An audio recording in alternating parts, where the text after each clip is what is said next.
Let's talk about Venom.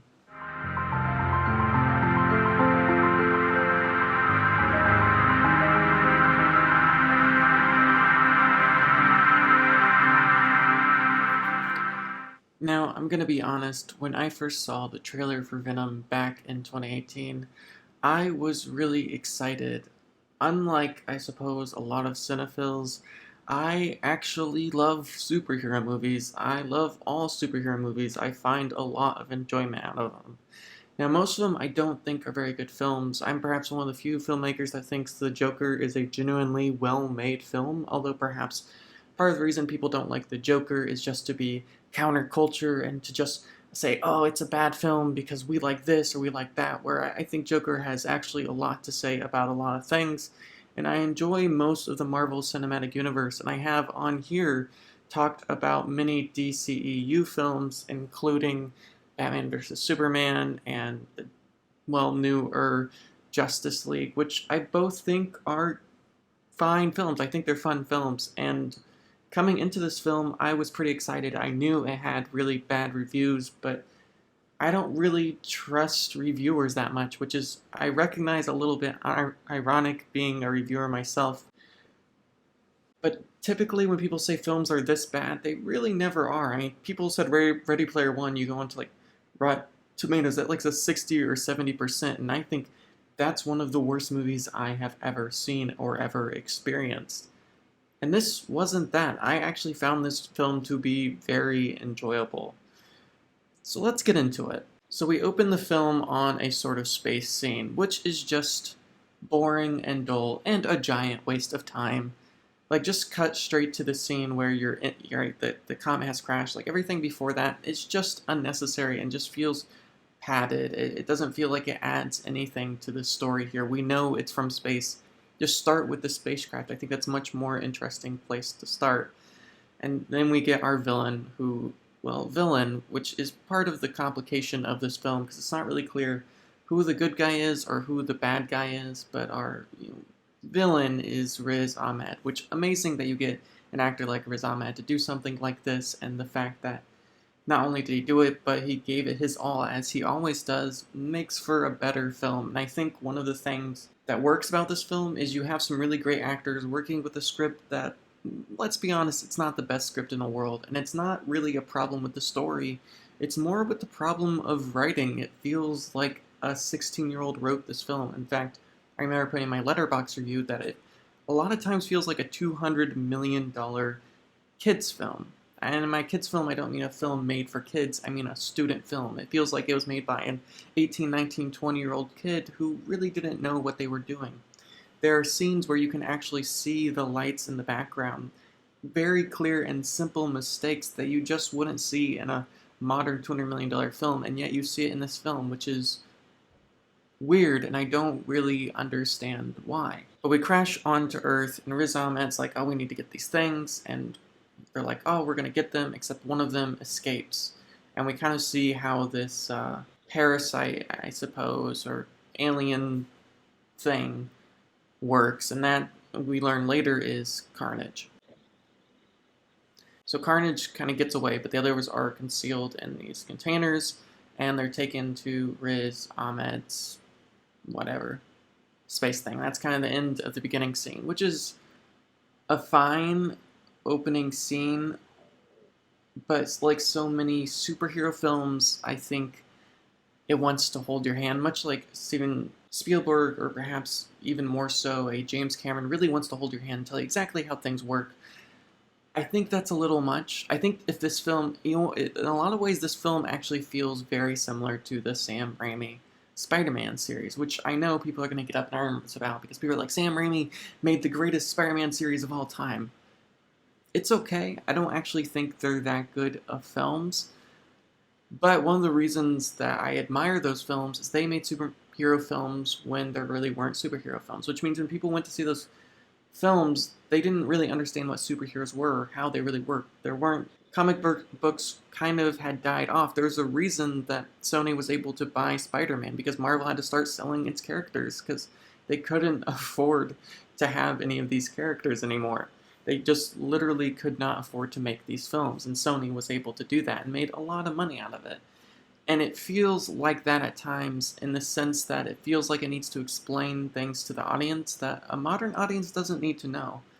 It's kind of like an audience watching a Western today. There are certain tropes that we as viewers just understand. There's certain things you just don't need to explain, I should say, that you would have to explain back in, say, the 30s and 40s. You look at John Ford's early work, and there's a lot of more explaining because Westerns to them was still sort of a new phenomenon and a new genre. But much like the Western genre, we are deep in the depths of the superhero genre. There are certain things that just don't really need to be explained. And sort of explaining how Venom kind of got to Earth is kind of a waste of time. I think the whole opening scene really doesn't add anything, and there's this weird thing where, like, I'm not sure if it's supposed to be like someone's body cam or what have you, but it literally looks like they use an iPhone camera, and not even a good iPhone. Like, I'm not even talking about, an iPhone 10, 11, or 12. I'm talking like an iPhone 4. Like, the footage is crummy, and the lighting is terrible and cheap, and looks like they just put no effort into it and just randomly kind of moved it around. I really don't know what that adds to the film. That's another thing I'll say about the film, is the gaffing is just horrendous, which again is just really unfortunate. And I guess if you're gonna compare it to, say, a Marvel film, yes, Marvel films refuse to sort of take any actions, and by that I mean they don't really take risks. And only recently have they took any risk, and even with, say, a Taika Waititi, who's a very particular type of director, you can see they still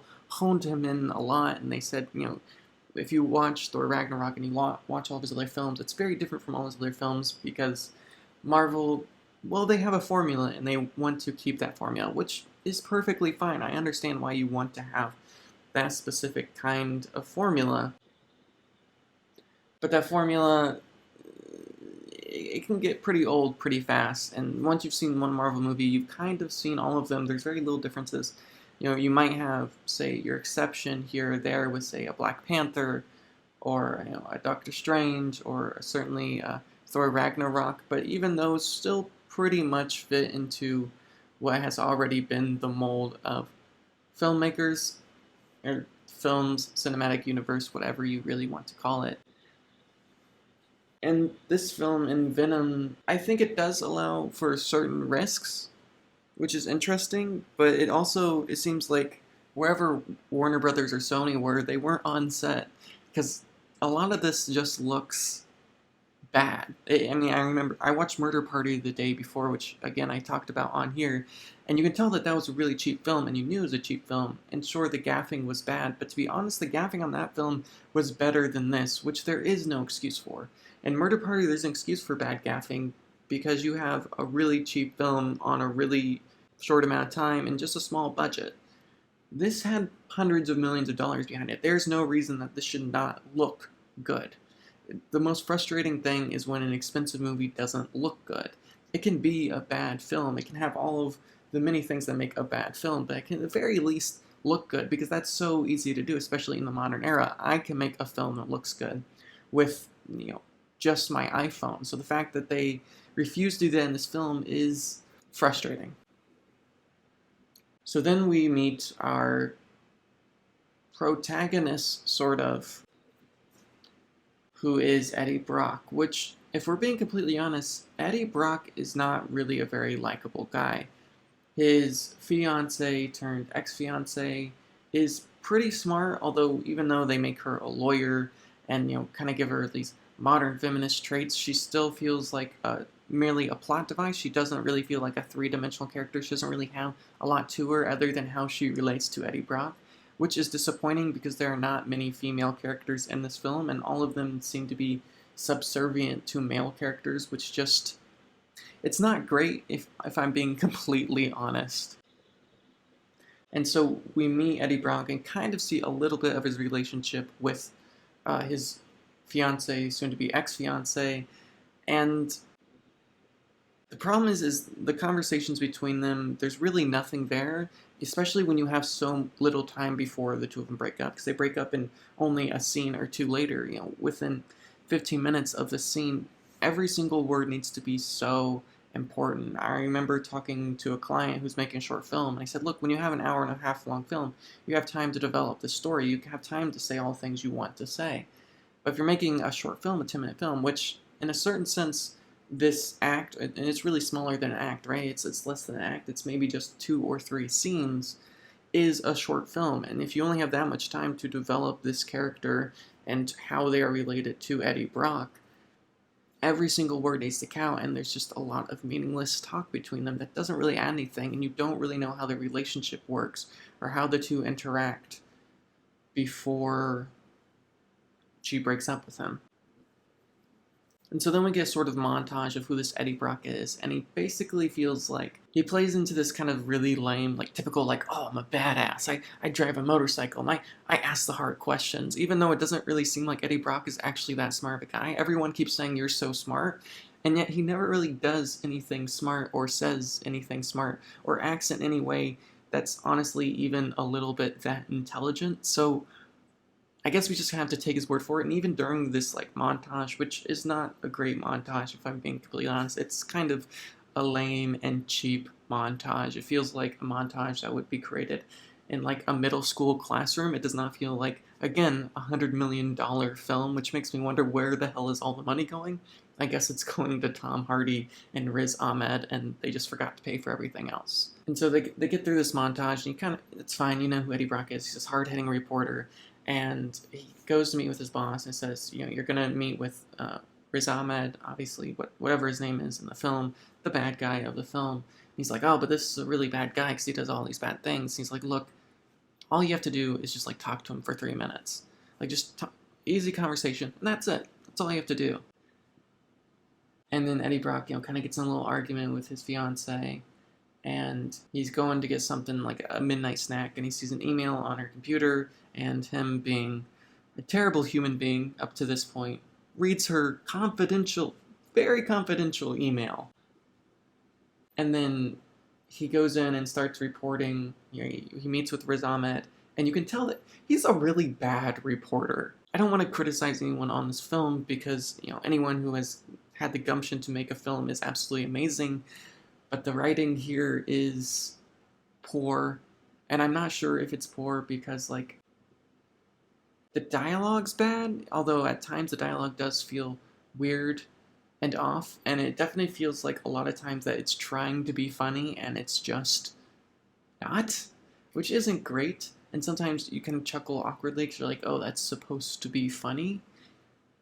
And either Eddie Brock is actually a really bad reporter, or they have no idea how reporting works or how journalists talk because it's just ridiculous. And I kind of get the point of the argument, and they eventually get to, you know, him challenging him and the real things, and they shut it off, and that feels very real. I think of all the characters, Riz Ahmed is probably the most developed character, and perhaps the greatest irony of this film compared to the Marvel films or the DC films is this film perhaps has one of the best developed bad guys, if we're being completely... Now, I guess if Carnage is a bad guy, he's not really well developed, but Riz Ahmed is a developed character, and he has reasons to do what he does. He genuinely thinks that he's making the world a better place. Of course, he's naive and kind of stupid about it, but he genuinely thinks that what he's doing is the right thing, and you see his motives, and you see him doing what he needs to do. Now, I do wish there was a more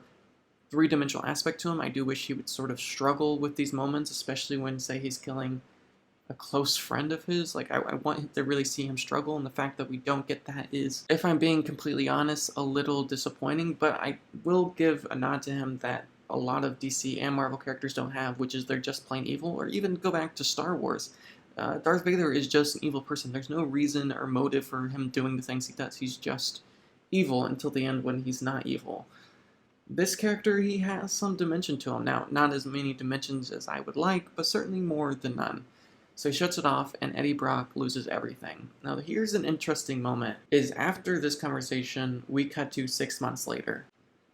Just like that, which is just the laziest type of filmmaking there is. It does this thing multiple times in film, where at the bottom of the screen, it'll like tell you where they are, or like the time period, which is just such a lazy filmmaking. Like you see that at the beginning of the film, like it says where they are. Who cares?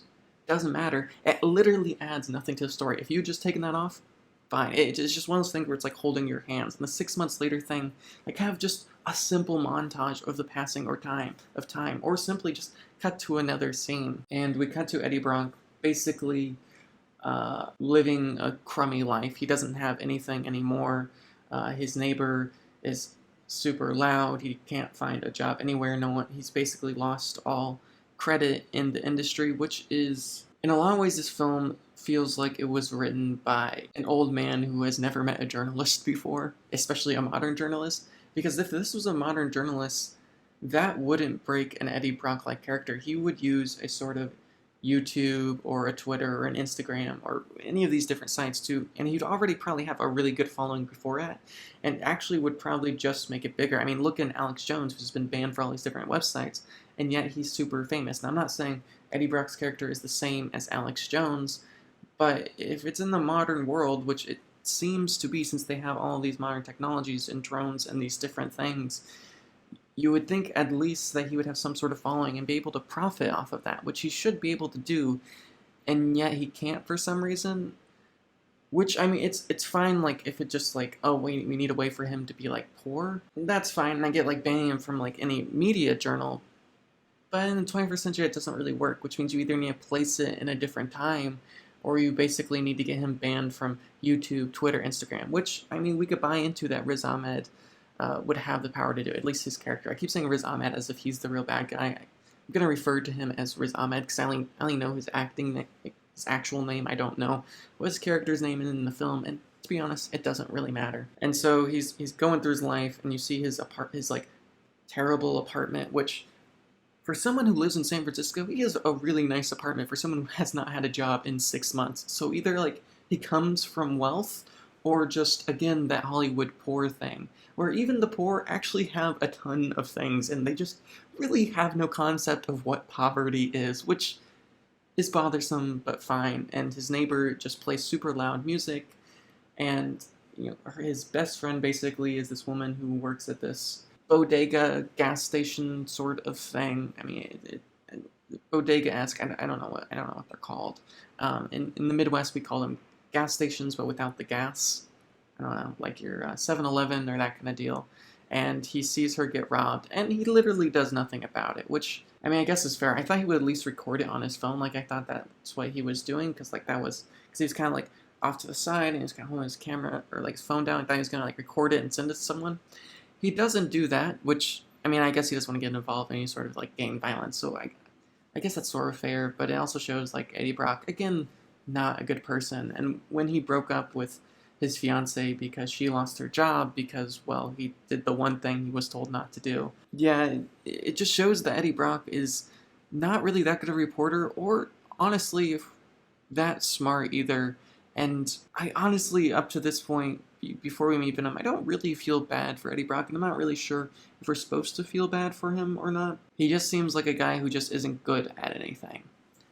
And so for some reason, one of the female doctors, the like lead female doctor, comes to him because they started testing on humans with the symbiote, and of course it's just killing them left and right. And she's like, this isn't good. So she goes to Eddie Brock, which is weird because she could go to like any established reporter or pretty much anyone and be like, hey, can you get this story? So why she would ever go to Eddie Brock just literally makes no sense at all. And maybe she's already tried other people and it just doesn't work.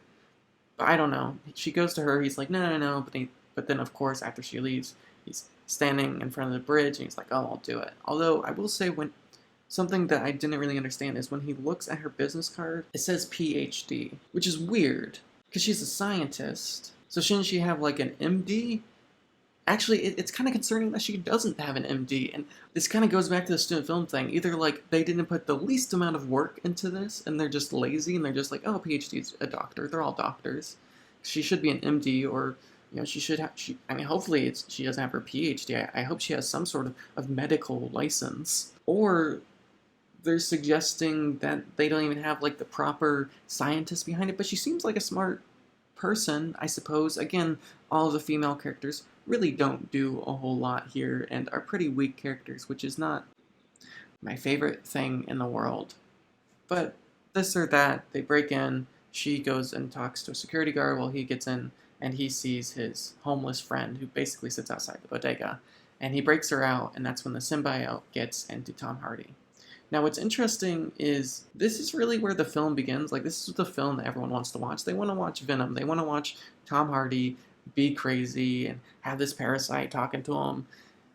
And this doesn't happen until an hour into the film almost, which is a bit weird that you would spend all of this time before. Like, that's what you want to see. You want to see in the first 10 minutes. I mean, even in the first Sam Raimi Spider-Man films, I'm pretty sure he's bitten within 30 minutes. He's bitten pretty early, and he develops his powers pretty quickly. So it's a bit strange, I think, to just spend all of this time developing all this exposition that really honestly doesn't matter all that much. I think you could cut out probably the first 30 minutes and still have honestly a better film than the one that we got. But he finally gets Venom, and he's running around, and there's this motorcycle chase where he's like talking to Venom, or does the motorcycle chase happen later? I can't remember. I know that he gets away, and he has he's super strong and all that. And he goes to see a doctor, and they do the MRI thing, and that's where they find out. Oh yeah, because they do the MRI thing, and that's where they find out that the sound, like the high frequency sound, like affects Venom. And so Tom Hardy's just trying to figure out, and he's just being his crazy self. And again, a nod to Tom Hardy for just being absolutely wild and just diving, headfirst into this insane performance, and a really fun performance at that. I think it'd be really easy with another actor to kind of fail at this performance because, again, the characters aren't really that strong, the script isn't great, and so the fact that they have such good performances really nods to both Riz Ahmed and Tom Hardy as actors, along with all the other actors who are given not the best stories in the world or character development. So Tom Hardy's going around being crazy, and they go and attack his house. Riz Ahmed realizes that Tom Hardy has it, and he goes in, or Eddie Brock, whatever. And what's interesting is by this point, Riz Ahmed knows exactly how to stop Venom. He knows how to kill it. So why doesn't he, right? He knows Riz Ahmed by this point, and they actually show a scene where he uses sound frequencies to almost kill one of the viruses, or parasites, or whatever, aliens, whatever you want to call them. And yet he just sends guys with guns, which is just like, what's the logic there? I mean, I get maybe going in, you're like, oh, he's going to react like all the others, and he's sickly and lethargic and all this. But I don't know, if you know exactly how to stop him, and I get that you don't want to kill it, but just use the sound to separate the two, and then capture it. Much easier. Why they don't do that is never really explained.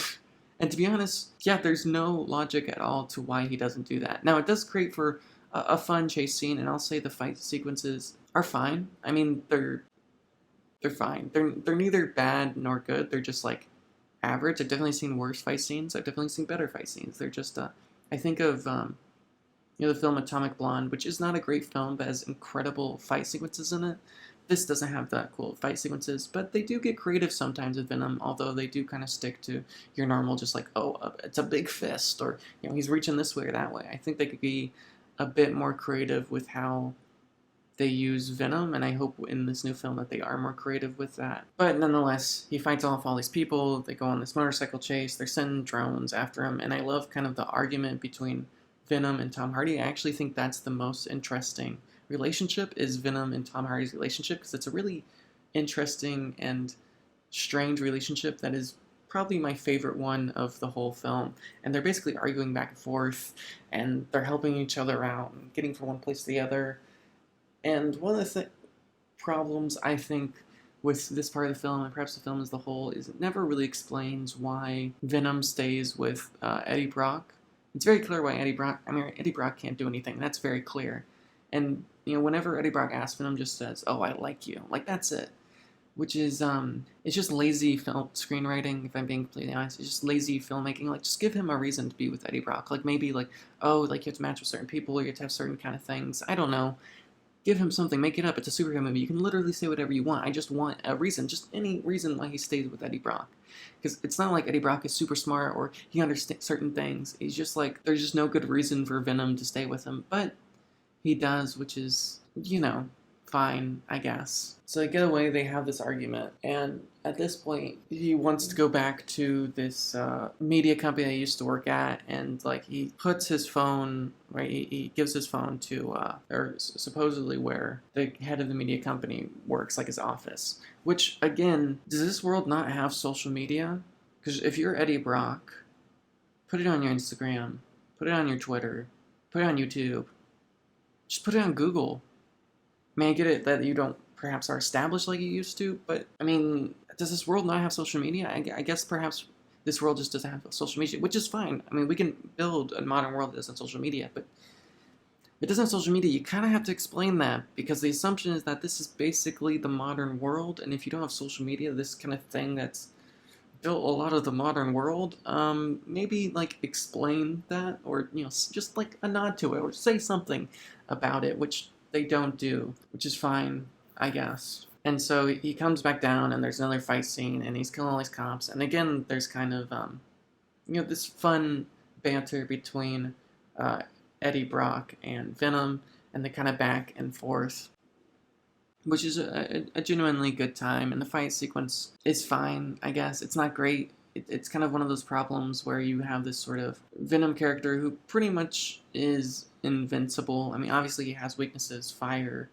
and sound, but they never really make much of it or much use of it until the very end, which, you could obviously see that that's foreshadowing at the end, especially when, he, for some reason, tells Anna his other weakness is fire. Like, there's no reason to tell her that. And I get that, like, he trusts her or whatever. But that scene ends, and they take Eddie to the hospital where they separate the two, and Tom Hardy's like, I'm done, I'm over being with you, which is, again, just a fun relationship between the two, because it's kind of ridiculous, and the fact that Tom Hardy is willing to give this over-the-top but genuine performance is just another nod to the greatness that is Tom Hardy. And so everyone's moving in their different directions, and Venom escapes and goes into a dog, and we later find out that Venom transfers to Anna, which is kind of badass, and I'd like to see more of that. But while this is happening, Eddie is finally caught because he doesn't have Venom anymore, and we realize that Riz Ahmed, not too much earlier in the film, has gotten symbiosis with Carnage. Now, I'm fine with picking Carnage, and that's fine and all good, but like in the comic books, they're all like different colors. I think Carnage is red. Why not make him red, or just any other color? Because when one's black and one's just slightly less black, it's kind of just like two monsters fighting with each other, and you're not really sure who's who. And so they do that classic supervillain thing they've seen in pretty much every James Bond movie, and even in Austin Powers, where instead of just killing Eddie Brock and just finishing things, he is like, oh, I'm gonna walk away and let someone else do the killing. Why? Literally not a single good reason to do that. Like, at least give him an excuse. It's just simple. Just give him an excuse to leave the room. It frustrates me because at best it is lazy filmmaking and nothing more than that. They just didn't want to put the effort into it, which is just frustrating. And then they do the next thing, which is instead of killing him there, they take him out into the woods and spend multiple minutes. And Tom Hardy kind of makes the jokes, "Are you gonna walk me to death?" Which it's a little tongue-in-cheek and fun, but also just kill him. Just kill Eddie Brock. Like, I get you kind of have to get Venom to him, but why not just have Anna break into the facility? Why not have her give him Venom there? Why go through all of this extra effort to keep Eddie Brock alive only to kill him? It just doesn't make sense. And there's just so many easy fixes that it is quite frustrating.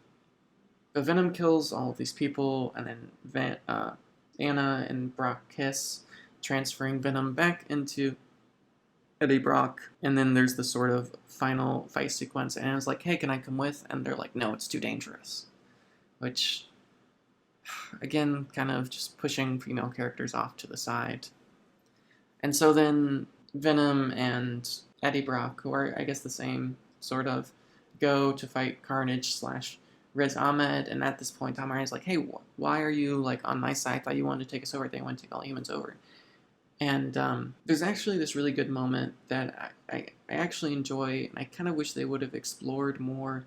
And shows the humanity of all these characters, which is Venom says, "On my world, I'm kind of a loser, like you," which of course is funny and quirky, but it also gives Venom real motivations for wanting to stay on Earth, for feeling left out, for not feeling like a part of the team, of feeling lesser than, of that feeling of everyone's better than me, and I think that's really interesting. And of course, there's this funny joke. He's like, what are our chances exactly of beating Carnage? And he's like, oh, probably 0. Somebody's just like, let's go do it. And I think it's a bit aware, which is fun.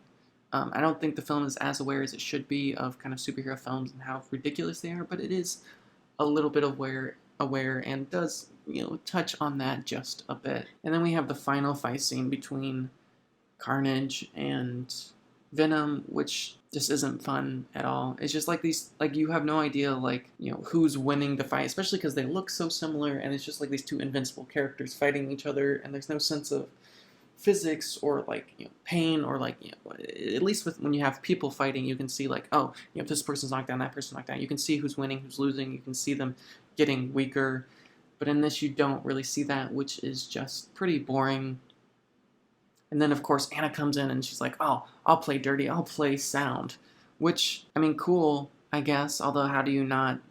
Because they're high up. How does that not kill... Like, how's that fall not kill both Riz Ahmed and Eddie Brock, Tom Hardy, whatever. I don't know.